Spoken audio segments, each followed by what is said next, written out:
What happens if you climb over a fence? Probably you end up on the other side. That's the whole point of a fence. A here, A there, and a meter in between. But what if the other side of that fence is a country, or rather, half a continent, an empire? A whole system running a couple 100 million lives, because there's a photograph of a man doing exactly this, climbing a chain-link fence, a bit of rust, and a truly excellent moustache. And that clumsy little scramble sits near the lead of the story of how a whole world came apart. One man, one fence, and on the other side of it, the 20th century quietly changes direction. Except that's not really how it went. The other side was already burning before he ever touched the fence. And the person who lit it isn't in the frame. She'd been thrown out of that place 7 days earlier. The 14th of August, 1980. Oh. This one's for the ones who stay. The notices. Something ordinary. Except it never was. When is the strangest time to fire someone? Probably right when they're about to retire. That's more or less exactly what they did to her. Her name was Walentinowicz. She worked at the Gdańsk shipyard, up on the Baltic coast of Poland. Steel, cranes, cold grey water, thousands of people. Anna had given that place 30 years. She'd started as a welder, then moved up into the cab of one of the enormous cranes, high above everyone. And over the years, she'd picked up a small, dangerous habit. She passed around a little illegally printed paper about workers' rights, hand to hand. She said the things no one was allowed to say. And just 5 months before she was due to retire, they let her go. 5 months. That's the number that stopped me. Because if a person is leaving in 5 months anyway, why does it suddenly matter so much that she leaves now? Maybe the managers thought they were simply getting rid of one difficult worker. A small problem, tidied up before it could grow. They couldn't see that their small problem was the end of a thread, and the thread ran everywhere. The managers heard one thing. The workers heard another. What the managers heard was simple. Anna's gone. One problem closed. But the people in that yard understood something else entirely. If they could do that to her, after 30 years, for quietly saying what she believed, then no one was safe. Everyone had a turn coming. The date just hadn't arrived yet, and they were carrying a memory that made it sharper. 10 years before, in that same city, workers had come out against price rises. The state had answered them with live ammunition. Dozens dead, at the gates, in the streets. So these were not people who imagined the system was gentle. They knew exactly what it could do to them. And they stopped anyway. That August morning, they put down the tools and occupied the yard. 17,000 people, standing still. Right in the one place a state like that can least afford stillness. And the first thing they asked for wasn't a raise. It was her. Give Anna her job back. That's the beginning I never knew. Not a hero on a fence, a fired crane operator, and a yard full of people who wouldn't go home without her. Now comes the moment that made it into history. Except it made it in wrong. Lech Walesa. He'd been an electrician at that same yard years earlier. Fired too, for the same kind of trouble. That morning, some people had come to his house looking for him, and he'd slipped away ahead of them. By the time he reached the shipyard, the strike had already started. The gates were locked, the crowd was already inside. So he did the most direct thing available. He climbed the fence, and that's the one image my mind kept from the whole thing. The picture my head reaches for on its own, without ever stopping to check it. The story gets told like this. He climbed, and it all began. But look at the timing. He didn't start the strike, he joined it. The strike was already called, the tools already down, the crowd already inside. Anna already gone. He didn't climb the fence and light a fire. He climbed the fence and stepped into one that was already burning. It sounds like a tiny correction. It isn't, because it completely changes what the fence is. The fence isn't where the story started. It's where the story got a face. And then the strike won. And winning is what almost killed it. On the second day of the strike, the managers gave the yard what it had asked for. Higher pay, better conditions. Enough to send everyone home. And the strike committee agreed. The strike was declared over. Coates went on. The crowd started drifting toward the gates. Done. And right there, in that ordinary, tired, everyone going home shuffle, the whole thing very nearly fizzled out. Half finished. Forgotten before it was ever remembered. But a few people weren't moving toward the gates. Anna, the woman they'd struck for. A young nurse from the yard, Alina Pienkowska. A handful of others. They'd seen something the tired crowd hadn't yet. Factories all over the city had walked out too, just to back the shipyard.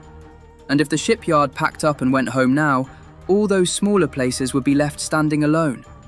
Easy to crush, one by one. Pienkowska picked up the loudspeaker, and instead of good night, she said this: "We can't leave. Not while they're still out there because of us." Then they ran for the gates. They stopped the ones already leaving and turned them back. And with that one small act, a strike about a single shipyard became a strike about everyone. The word they reached for, that refusal to walk off and leave the others exposed, ended up as the name of the whole thing: Solidarność. Solidarity. It had started over one woman's job.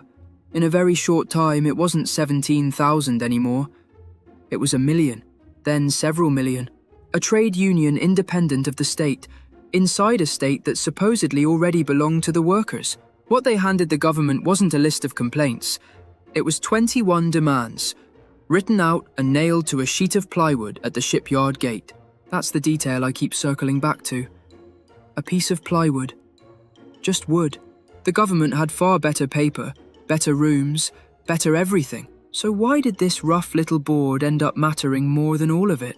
Maybe because anyone walking past could read what was on it, and could see that other people had already signed their names to the same thing. Most of the demands weren't even about money. The right to form an independent union, the right to strike, to speak, to print, to worship, without the state leaning over every word. The workers of a workers' paradise, formally asking for the freedoms that paradise was supposed to have handed them at the very start. By the end of that August, the government signed. It put its name to a piece of paper, admitting the workers could organise without it. And once something is written down and signed, it gets rather hard to pretend it never happened. And that signature was the problem. Because a signed agreement is proof that the state could be made to bend, in writing, in front of everyone. No system built on looking unbreakable can leave a thing like that lying around. So a year later, the tanks came. Curfews, martial law. Solidarity was banned, driven underground, its leaders arrested. Walesa among them. For most of the 80s, it all looked closed, buried, as if the fence, the loudspeaker, that impossible summer had been a temporary fault the system quietly repaired. I think the people at the top genuinely believed they'd fixed it.